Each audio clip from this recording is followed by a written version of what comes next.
देखो अब हम नेक्स्ट टॉपिक की बात करते हैं। इसमें शून्य कोटि की अभिक्रिया। किसकी? शून्य कोटि की अभिक्रिया।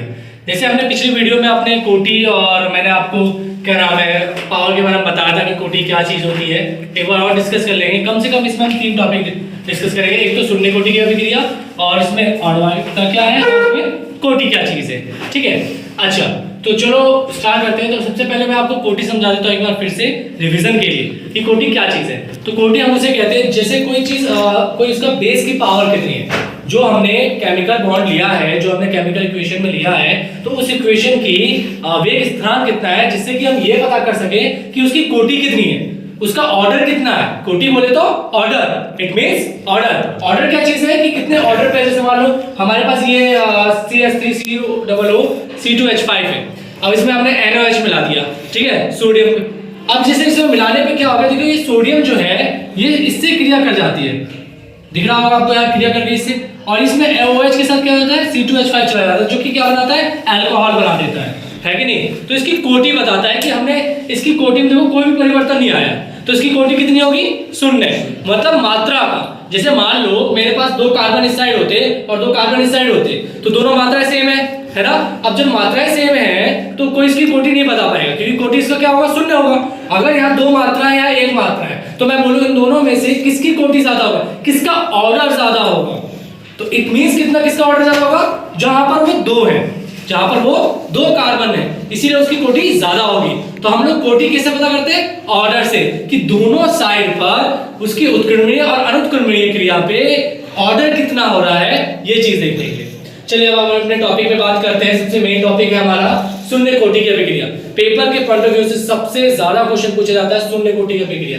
वह अभिक्रिया जिसकी प्रकृति में अभिकारक के किसी भी अणु, क्या, किसी भी अणु का सांद्रण परिवर्तित नहीं होता है। क्या नहीं होता है, सांद्रण परिवर्तन। सांद्रण क्या होता है, H2SO4 जो होता है तनु अम्ल। क्या होता है, तनु अम्ल। अब जो सांद्रण परिवर्तन होता है उसका वेग यानी कि अभिक्रिया का सांद्रण पर निर्भर नहीं करता है, जिससे क्या होता है, शून्य कोटि की अभिक्रिया कहलाती है। यानी कि उसके सांद्रण पे डिपेंड नहीं करता। सांद्रण बोले तो उसकी मात्रा, कितनी मात्रा पर हम उस पदार्थ को घोल रहे हैं कि वो पदार्थ का हमें क्या मिल जाए, कोटि मिल जाए, ऑर्डर मिल जाए, है कि नहीं। तो उससे जैसे मान लो हमारे पास कोई मेरे पास एलिमेंट है, जैसे मान लो मेरा कोई मान लो H2SO4 है, या मैं कोई भी ले लूं NaOH, या मैं अमोनियम क्लोराइड ले लूं। तो ये जो पदार्थ है उनके जब मैं गर्म करूंगा, तो गर्म करने से क्या होगा, वो B और C में टूट जाएंगे, यानी कि 2 भागों में टूट जाएंगे। जब वो 2 भागों में टूट जाएंगे तो उसका स्थिरांक कितना होगा, 0। क्या हो जाएगा, 0, क्योंकि उसकी कोई ना कोई क्वांटिटी जो है वो बता ही नहीं पा रहा है, क्योंकि उसकी पावर कोई बता ही नहीं पा रहा है, जिससे क्या होगा, उसे क्या बोलेंगे हम लोग, शून्य कोटि की अभिक्रिया। सूर्य के प्रकाश में उपस्थित H2 और Cl के साथ संयोजन। चलो अब एक और एग्जांपल ले लेते हैं उदाहरण के लिए। जैसे मान लो मेरे पास H2 है, ठीक है, हाइड्रोजन है, और उसमें क्या है, क्लोरीन। जब मैं हाइड्रोजन और क्लोरीन की मात्रा को आपस में मिला दूंगा, तो मिलाने से क्या हो जाएगा, मेरे पास क्या बन जाएगा, 2HCl। क्या बन जाएगा, 2HCl, यानी कि हाइड्रोक्लोराइड। हाइड्रोक्लोराइड बन जाएगा, जिसमें क्या हो जाएगा कि वेग स्थिरांक इसका क्या होगा, इसका वेग स्थिरांक होता है x बराबर kT। x तो चलो मान लो कोई पदार्थ है, t क्या है, पिछली वीडियो में हमने बताया था, ये क्या है, एक अर्ध समय है, यानी कि अर्ध आयु काल है, जिसका t क्या है, एक समय है। क्या है, t एक समय है, जो आपको यहाँ नोटिस करना है। अब k क्या है इसमें, k है इसमें वेग स्थिरांक। क्या है, यहाँ मैं लिख देता हूँ, आप अच्छे से देख लीजिए, वेग स्थिरांक k, ठीक है, ये स्मॉल k है, स्मॉल k है, तो s बराबर क्या आएगा, KIT, यानी k डॉट t। ओके, चलो तो ये टॉपिक क्लियर हो गया। जहां कोटि क्या हो, शून्य हो, सिर्फ मेन पॉइंट क्या है, जिसकी कोटि क्या हो, शून्य हो, वो शून्य कोटि की अभिक्रिया कहलाती है। प्रथम कोटि की अभिक्रिया क्या होती है, जिसमें कोटि कितनी हो, 1, और द्वितीय कोटि की अभिक्रिया होती है जिसमें 2 से ज्यादा हो, ज्यादा भी हो सकते हैं और 2 भी हो सकता है। अच्छा, अब इस टॉपिक में अगला बात करते हैं आणविक। अब आणविकता की बात करते हैं तो क्या होता है, जिसमें अणु क्या होते हैं, अणु रासायनिक अभिक्रिया में भाग लेने वाले वह अभिकारक होते हैं जिसमें शून्य यानी कि न्यूनतम संख्या, कौन संख्या, न्यूनतम संख्या, जो अभिक्रिया में आणविकता कहते हैं।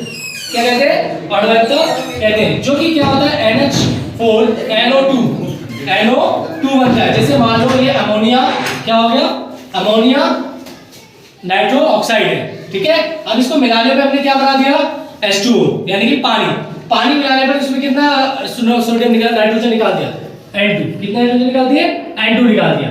इसमें मिलाने पर ये क्रिया जो है, जैसे मान लो हमारे पास ये वाली क्रिया है CH3COO C2H5, उसमें हमने सोडियम ऑक्साइड डाल दिया, मिलाने पर क्या हो गया, इसमें सोडियम जो है वो इसके साथ क्रिया कर लेता है और H2 के साथ क्या कर लेता है, ये जो कि अल्कोहल बनाने में काम आता है, ठीक है। तो इसमें क्या देखते हैं, इसके अणु देखते हैं कि कितने अणु जो है वो मिलकर नई अभिक्रिया का निर्माण कर रहे हैं। इसके बाद आती है बात कोटि की। कोटि बोले तो पावर, यानी कि ऑर्डर। किस चीज की बात करते हैं, ऑर्डर की।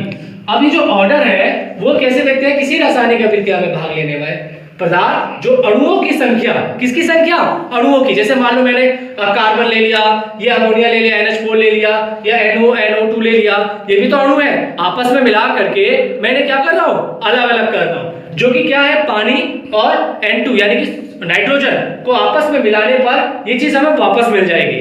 तो यही ऑर्डर क्या कहता है, ये कहता है कि जो अणु है, जो परमाणु है, उनका इस्तेमाल करके उनकी संख्याओं को उनके सांद्र अभिक्रिया में प्रगति के परिवर्तित हो जाता है। किसमें परिवर्तित होता है, प्रकृति के। तो जो प्रगति होती है वो किस पे डिपेंड करती है, उसके बदलने पर, उसके ऑर्डर पे। कि चलो मान लो इसके ऑर्डर में इसके ऑर्डर हो गया, अब ऑर्डर होने पर हमने ये देख लिया कि भैया यहाँ पर भी CH3 है, यहाँ भी CH3 है, यहाँ भी CH2 है तो यहाँ भी CH2 है, यहाँ भी O है तो यहाँ भी OH है, यहाँ भी Na है तो यहाँ भी Na है। तो देखो सारी कोटि कैसी है, बराबर है, क्योंकि दोनों साइड के जब हमारे क्रियाएं आपस में बराबर है तो इसका मतलब ऑर्डर क्या है, इसका शून्य है। तो इसका स्थिरांक कितना हो गया, शून्य हो गया। इसका स्थिरांक कितना हो गया, शून्य इस कोटि का। तो इस तरह से हम लोग आणविकता या और कोटि के बारे में जानते हैं। तो जिसमें अणुओं के बारे में जानते हैं कि कितनी न्यूनतम संख्या है, और कोटि जिसमें हम लोग ऑर्डर के बारे में जान सकते हैं। ओके।